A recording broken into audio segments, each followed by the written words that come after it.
134A को लेकर विवाद छिड़ा हुआ है। बच्चे प्राइवेट स्कूलों में एडमिशन लेने के लिए धक्के खा रहे हैं। सीबीएसई स्कूल के तमाम संचालकों ने कह दिया, जब तक सरकार पिछले बकाया पैसे जमा नहीं करती तब तक किसी को एडमिशन नहीं दिया जाएगा।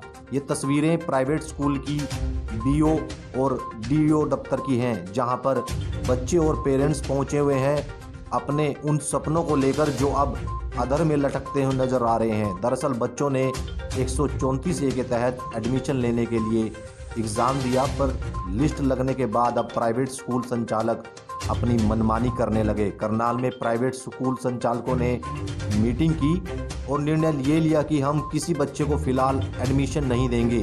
इस निर्णय के बाद बच्चे और पेरेंट्स के साथ स्कूल शिक्षा विभाग के दफ्तर के बाहर धक्के खाने को मजबूर हैं। बच्चों का भविष्य अधर में लटक गया है। बच्चे और उनके पेरेंट्स ने जिस स्कूल में वो पढ़ते थे वहाँ से स्कूल लिविंग सर्टिफिकेट ले लिया, पर दूसरी जगह एडमिशन देने से मना कर दिया। बच्चे और उनके पेरेंट्स अपनी उम्मीदों के साथ सड़क पर आ गए। उन्होंने कहा कि हमने मेहनत की है, आगे बढ़े और एग्ज़ाम दिया, पर अब प्राइवेट स्कूल संचालक कह रहे हैं कि हम एडमिशन नहीं देंगे, तो ऐसे में हमारे बच्चों का भविष्य बर्बाद हो जाएगा। स्कूल देते हैं वो इतनी दूर देते हैं, जिस तरह के वैन का हमारे अगर प्राइवेट में ही उठा ले, जो हमारे पास पैसे हो तो प्राइवेट स्कूल का ही उठा ले।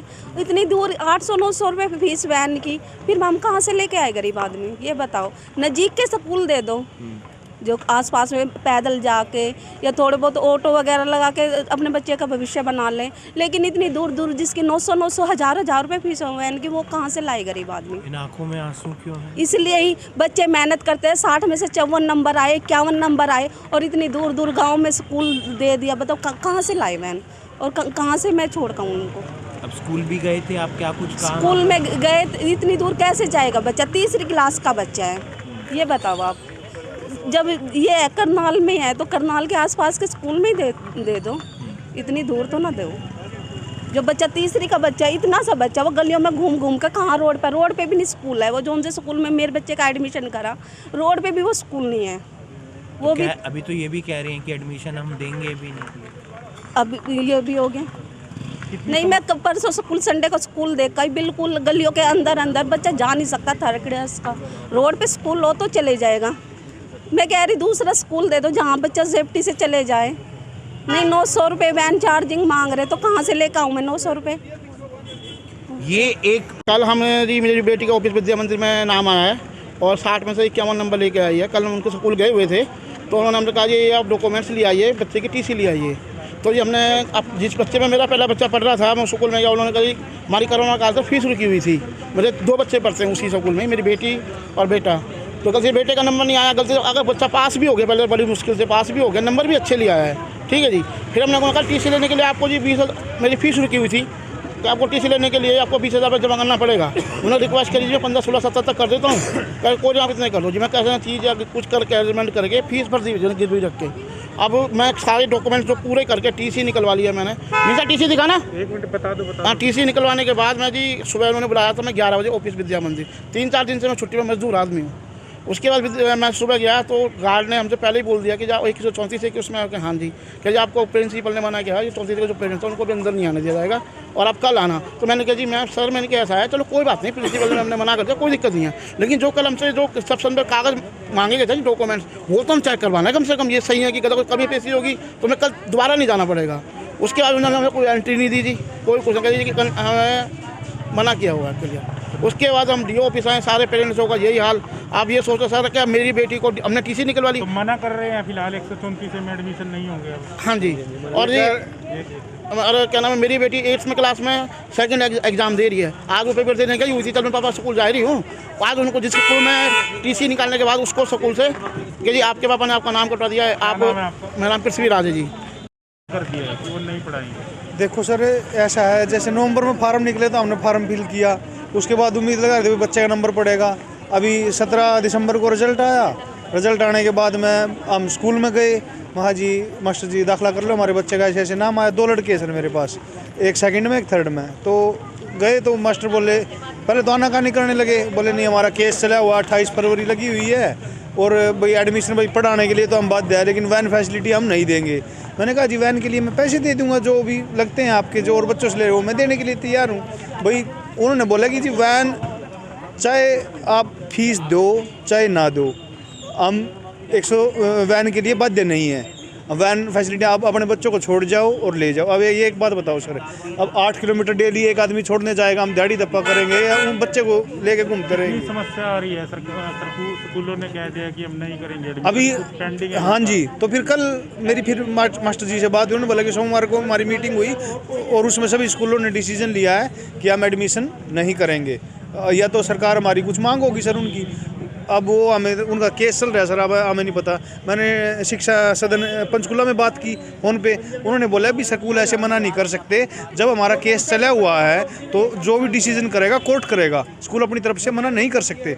मैंने बोला मास्टर जी ऐसे बात कर रहे हैं, वो कह रहे भाई वो सरकार के साथ हमारी बात है, हमसे कुछ भी अगर पूछेंगे तो हम लिखित में देने के लिए तैयार हैं। मेरा नाम सुरेंद्र है सर। कितनी दिक्कत है सर? दिक्कत के तो भरे पड़े हैं सर, दिक्कत बस अब दिहाड़ी कर रहे हैं, अब इन मुकदमे में घूमते रहे। सरकार ने स्कीम तो दे दी सर, फैसिलिटी भी दे रही है, पर जब वो लागू नहीं हो रही तो इसका देने का फ़ायदा क्या है?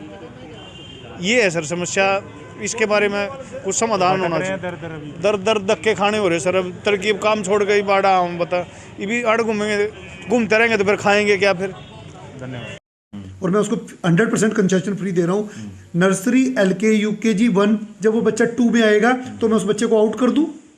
मैं आपसे क्वेश्चन कर रहा हूँ, मैं उस बच्चे को आउट कर सकता हूँ क्या? मेरे उस बच्चे को 2 बच्चा या 3 बच्चा अगर वो मेरे सेकंड में आ गए जो नर्सरी से मेरे पास पढ़ रहे हैं, सरकार उन बच्चों को मेरा 134 में मानने के लिए तैयार नहीं है। वजह वो उनका प्रोसेस करके आए, वो कह रहे नर्सरी LK UKG में आपने पढ़ाया वो आपकी मर्जी है, हम तो सेकंड से देंगे, और सेकंड से भी वो देंगे जो बच्चा हमारे यहाँ से पैसा हमारी लिस्ट से आएगा। अब क्या एग्जाम होता है इनके लिए? एग्जाम होता है, जो होता है वो सबको पता है, जैसे भी होता है। कुछ लोग जो होता है कैसे सिलेक्शन है, जब हमारी इन्वॉल्वमेंट ही नहीं है, हम नहीं कहते क्या होता है। मैं नहीं कहता नुकसान है, मैं नहीं कहता घाटा है, मैं नहीं कहता फेयर है, मैं नहीं कहता ऑनेस्टली है। जिस कमेटी में CBSE के इतने भारी स्कूल है जिनमें मैक्सिमम बच्चा अलॉट हो रहा है, उनके रिप्रेजेंटेटिव उनको लिए ही नहीं जा रहा है उस प्रोसेस के अंदर। कोई मिनट्स में साइन दिखा दो, कोई हमारी कमेटी दिखा दो, कुछ भी नहीं। अब एक आखिरी सवाल, जैसे किसी बच्चे ने दूसरी से छठी तक आपके पास पढ़ता है, वो 7वीं में किसी और स्कूल में वो जाना चाहता है, तो उसका क्या प्रोसीजर है? ये ऑनलाइन है, ऑनलाइन करके आओ, टेस्ट करो। अच्छा, सरकार कह रही जब बच्चा एडमिशन ले रहा है 1st में, 6th में, 9th में, 11th में एडमिशन फीस चार्ज कर सकते हैं, और हम ले ही नहीं रहे किसी से भी। हम जो बच्चा फर्स्ट टाइम एडमिशन लेता है उससे एडमिशन फीस चार्ज कर रहे हैं। जो बच्चा मेरे पास 5th में पढ़ रहा है वो मैं 6th में उसको कहूँगा कि मुझे एडमिशन फीस दो, देगा मुझे? जो बच्चा मेरे पास 1 में दिया, फिर 6 में दिया, फिर 9th में आया, एडमिशन फीस देगा मुझे? फिर वो 11th में आया, एडमिशन फीस देगा मुझे? मैं 4 बार एक पेरेंट से एडमिशन फीस ले सकता हूँ? कौन कौन सी फीस आप लेते हैं? जो भी फंड्स बने हुए हैं, जो गवर्नमेंट की इंस्ट्रक्शन है उसके हिसाब से चल रहा है। क्या फंड रहते हैं? अमेलगमेटेड फंड, उसमें तो एग्जाम फीस है, कन्वेंस फीस है, सब वो एक अलग इश्यूज है। 134 का तो जो हम लोग फॉलो करने के लिए तैयार है, लेकिन हम चाह रहे हैं कि जो RT के रूल के मुताबिक जो भी गवर्नमेंट के नॉर्म्स हैं, मेरा कोई नॉर्म्स नहीं है, वो हमें फीस पे करें, और करें और उसको प्रॉपर बच्चा जो एंटर नहीं उसको भी एंट्री कराए। क्या मामला है? समस्याएं प्राइवेट स्कूल एसोसिएशन की तरफ से आ रही है कि वो अभी एडमिशन नहीं कर रहे हैं, और इनको कहा है कि एक एप्लीकेशन लिखेंगे और हम डायरेक्टर साहब से बात करेंगे, इस समस्या का जल्दी समाधान कराएंगे। तो सरकार ने 7 साल से स्कूलों के पैसे नहीं दिए तो वो तो मना करेंगे? नहीं, ऐसी बात नहीं थी। अभी भी पोर्टल पर उनकी ऑनलाइन इंफॉर्मेशन मांगी थी कि उनके रेस्पेक्टिव स्कूल में कितने बच्चे पढ़ रहे हैं और कितनी उनकी फीस है, और सरकार उसको भी फीस जो भी है उनकी रियम्बर्समेंट करेगी। ऐसी कोई विषय कल स्कूल वालों की मीटिंग हुई तो उन्होंने कहा कि सरकार जब तक पैसे नहीं देगी हम तो दाखिल करेंगे, 134 के तहत दाखिला ही नहीं देंगे। सरकार ने स्कूलों की रिकॉग्निशन दे रखी है, और रिकॉग्निशन के नियम में रिकॉग्निशन देते हुए उसकी सारी कंडीशंस लगाई हुई है। सरकार से दूर कौन भाग सकता है? तो फिर सरकार ब्लैकमेल कर रही है उनको कि आपके नहीं तो हम ब्लैकमेल नहीं हो रहा है।